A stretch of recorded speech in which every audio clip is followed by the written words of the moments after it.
നമ്മുടെ ജീവിതത്തിൽ എത്ര വിഷമോ വേദനയോ പ്രശ്നങ്ങളോ ഉണ്ടായാലും ഞാൻ കാരണം എന്റെ കൂടെയുള്ളവർക്ക് ഒരു തരത്തിലുള്ള വിഷമോ വേദനയോ അപമാനമോ ഉണ്ടാകാനായിട്ട് ഞാൻ ഒരിക്കലും ഇടവരുത്തില്ല എന്ന് ചിന്തിക്കാനായിട്ട് നമുക്ക് സാധിക്കുമോ? ഇന്ന് ഞാൻ ഇത് പറയാനുള്ള കാരണം, ഇന്ന് വിശുദ്ധ യൂസേഫ് പിതാവിന്റെ തിരുനാളാണ്. വിശുദ്ധ യൂസേഫ് പിതാവ് ഒരു വിളങ്ങി നിരുന്ന ഒരു പുണ്യമാണിത്.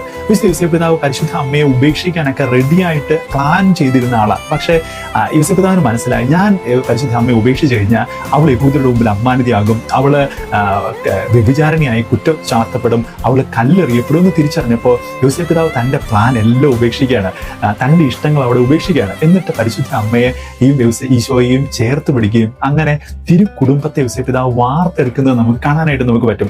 എനിക്ക് തോന്നണേ ഈശോയ്ക്കും കുരിശുമരണം ഏറ്റെടുക്കാനായിട്ട് ഒരു ഇൻസ്പിറേഷൻ കിട്ടിയത് ചിലപ്പോൾ യൂസേഫ് പിതാവിലായിരിക്കാം. കുരിശുമരണം ഏറ്റെടുക്കുമ്പോൾ ഈശോയ്ക്ക് അറിയാം ഒരുപാട് വേദനകളും വിഷമങ്ങളും ഒക്കെ ഉണ്ട്. പക്ഷെ അതിനേക്കാളൊക്കെ ഉപരിയായിട്ട് അതിൽ നിന്ന് ലോകത്തിന്റെ രക്ഷ ഈശോ സ്വപ്നം കണ്ടു. അതായിരിക്കാം ചിലപ്പോൾ യൂസേഫ് പിതാവിൽ നിന്ന് ഈശോയ്ക്ക് കിട്ടിയ വലിയൊരു ഇൻസ്പിറേഷൻ. നമ്മുടെ ജീവിതത്തിലും നമ്മുടെ കൂടെയുള്ളവരെ ചിലപ്പോൾ ചെറിയ വിഷമ വേദനയൊക്കെ നമുക്ക് ഉണ്ടാവും, എന്നാലും അവരെ ഒന്ന് ചേർത്ത് പിടിക്കാൻ, അവരെ ഒന്ന് താങ്ങാൻ, അവരെ ഒന്ന് വളർത്തിക്കൊണ്ടുവരാൻ നമുക്ക് സാധിക്കട്ടെ. എല്ലാവർക്കും യൂസേഫ് പിതാവിന്റെ തിരുനാളിന്റെ ആശംസകൾ.